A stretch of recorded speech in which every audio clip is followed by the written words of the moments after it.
Où est passée Delphine Jubilard? Si est-il la question qui reste sans réponse alors que l'infirmière a disparu dans la nuit du 15 au 16 décembre 2020. Alors que son mari, Cédric Jubilard est le principal suspect dans cette disparition, il est toujours en détention provisoire. S'il ne cesse de crier son innocence et qu'il est présumé innocent, une nouvelle information relayée par BFM TV, lundi 13 décembre 2021, ne devrait pas arranger sa défense. En effet, nos confrères ont eu accès à une écoute téléphonique qui date du 16 mai 2021.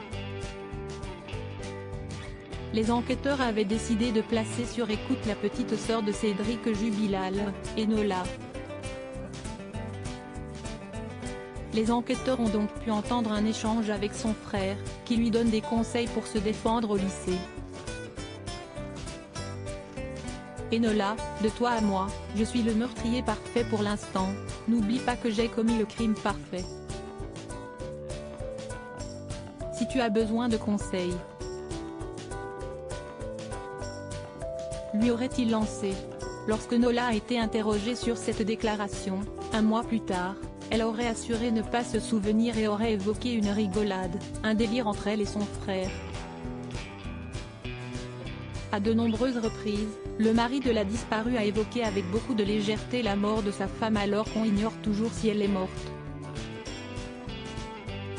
Quand Cédric Jubilard imaginait la mort de sa femme le 21 mars 2021, lors d'une battue à Cagnac-les-Mines, il aurait raconté à une participante en se mettant à la place du meurtrier, s'il l'a lesté. Je me mets à la place de celui qui a fait ça. Je tue quelqu'un, je le fous dans un lac, je lui ouvre le bide et je lui mets des pierres dedans, avait-il encore poursuivi. Des propos qui avaient déjà interpellé les enquêteurs. Depuis le 18 juin 2021, Cédric Jubilard est mis en examen et placé en détention provisoire. Il a déjà fait 2 demandes de remise en liberté qui ont été refusées.